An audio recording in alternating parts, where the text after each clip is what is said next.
இன்றைக்கி பெரிய பையனை ஸ்கூலுக்கு அனுப்பிச்சிட்டு அதுக்கப்புறம் குக்கிங் வேலை கொஞ்சம் ஸ்டார்ட் பண்ணியிருந்தேன். தக்காளி குருமா தான் ரெடி பண்ணிகிட்ருக்கேன். இப்போ காலையில் செஞ்சு வச்சுட்டேன்னா நைட்டுக்கு வந்து தோசை மட்டும் ஊற்றிக்கலாம். அதனால் காலையிலேயே பார்த்தீங்கன்னா 1 பாட் ரைஸ் வச்சு லஞ்ச் கொடுத்துட்டு அதுக்கப்புறம் கொஞ்சம் ஃப்ரீயாக இருந்த மாதிரி இருந்தது. அதனால் இந்த மாதிரி தக்காளி குருமா இப்போயே செஞ்சிடலான்ட்டு செஞ்சிட்ருக்கேன். பாலும் காய வச்சுட்டேன். கொழுக்கட்டை செய்யலான்னு தோணுச்சு. அதனால் கொழுக்கட்டைக்கும் பார்த்தீங்கன்னா மாவு ரெடி பண்ணிவிட்டு சின்ன சின்ன பால்ஸ் உருண்டை பண்ணி வச்சுருக்கேன். இதே ஸ்டஃபிங் எல்லாம் கொடுத்துட்டு ஆவியில் வந்து ஒரு 7 நிமிஷம் வேக வச்சு எடுத்துக்க போகிறேன். திடீர்னு தோணுச்சு, சரி கொழுக்கட்டை செஞ்சு பார்க்கலாம். ரெடிமேட் மாவு தான் வாங்கியிருந்தேன். ரெடிமேடு கொழுக்கட்டை மாவு நல்லா சாஃப்டாக வந்திருந்தது. எந்த விரிசலும் இல்லாமல் நல்லா வந்துருந்துச்சு.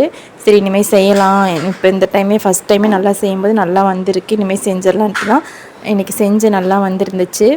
தக்காளி குழம்பும் பார்த்திங்கன்னா அரைச்சி எல்லாம் ஊற்றியாச்சு. நல்லா கொதி வந்துச்சுன்னா ரெடி ஆகிடும். நைட்டுக்கு பார்த்திங்கன்னா dosa full fight. Night dinner வேலையெல்லாம் முடிச்சுட்டு துணியெல்லாம் இருந்தது, அயன் பண்ணுற துணியெல்லாம் இருந்தது. இதையும் பார்த்திங்கன்னா கையோட அயன் பண்ணி எடுத்து வச்சுட்டேன். இந்த விளாக் பிடிச்சிருந்துச்சுன்னா லைக் பண்ணுங்கள், சப்ஸ்கிரைப் பண்ணுங்கள். நாளைக்கு ஒரு சான்ஸில் பார்க்கலாங்களா.